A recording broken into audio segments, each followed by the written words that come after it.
Let's talk about me. Let's talk about the 6'8" frame, the 37-inch vertical leap, the black steel that drips down my back, aka the bulletproof mullet, the Google prototype scopes with built-in LCD, LED, 1080p, 3D Sony technology. Whether he's on Twitch or YouTube, you gotta admit one thing. The Doc's got style. From his Lamborghini to his arena, DrDisRespect sure knows how to give a high-quality production value to his stream, and how to give a locker room speech, of course.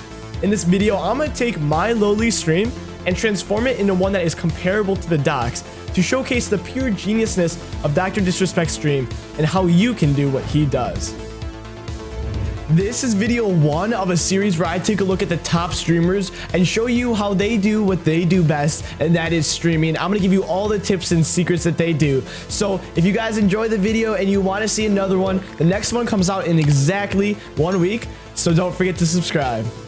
When you think of the Doc, I sure hope you think of green screens, because I would go as far as to say that DrDisRespect is one of the few streamers that uses green screens to their full potential. While I don't have a green screen, what I can do is with a click of a button, remove my background with NVIDIA Broadcast. And now let's go ahead and take a look at DrDisRespect's famous intermission screen. Essentially, I'm going to take my own stream and make it look like DrDisRespect's intermission screen. By doing this, I'm going to add my own unique touches though, because I don't want to copy DrDisRespect's just like that. The first thing I do is I throw it over into Photoshop, and with the pen tool, I create a border, and then I go ahead and cut out the middle and put some bevel and emboss to it to make the image pop a little bit. After this, I find an image off of Google and I toss it as the background. Nothing so cool yet, it's just looking kind of basic, but in order to make it my own unique touch, what I do is I put my own logo at the very top that makes it look like it's my branding, even though I didn't take the time to design a full-on city like DrDisRespect did. And here's the finished product, and it's just that. A cool background with my logo at the top and the curved display where I can put myself into it.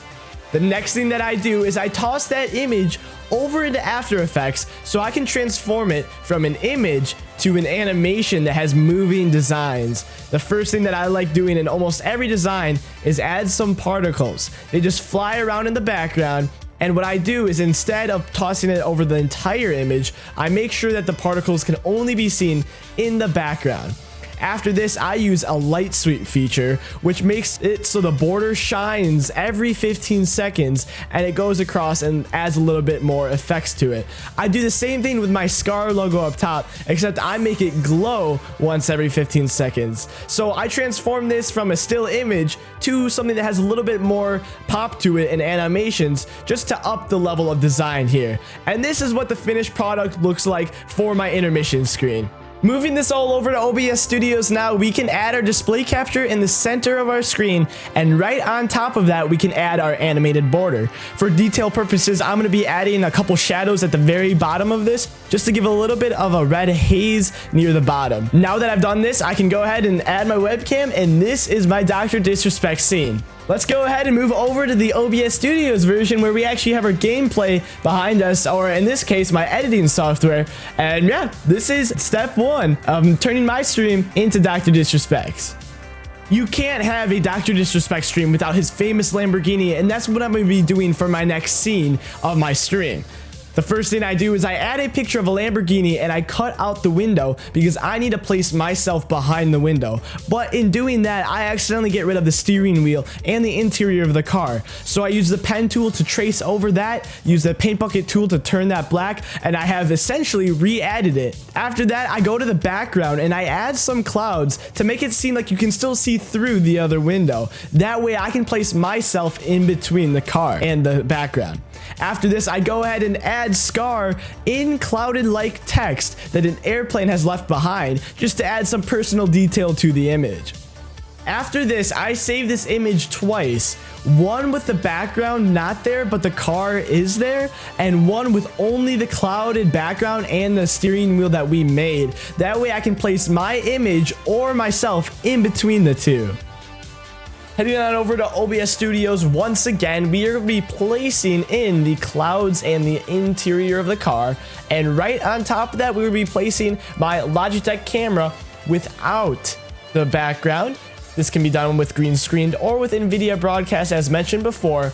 And then on top of all of this, this is what I like to call the Scar Car. If you guys like these scenes that I made and you want to see them being used live on stream, feel free to stop on my Twitch, twitch.tv/ScarForPlays. The link is in the description. I would love to see you guys there. And another thing that I use quite frequently on my streams, more than this YouTube video, is actually the transition I made for both of the scenes. I actually made a transition, but unfortunately I was not screen recording, and since it took me so long to make, I didn't want to have to remake it and show it in this video. However, if you want an in-depth tutorial on how I Photoshop this, After Effects that, let me know in the comments below because I'll do it. Another thing, don't miss next week's video because it's part 2 in the series, and man oh man, it's gonna be a good one because it's ninja. No!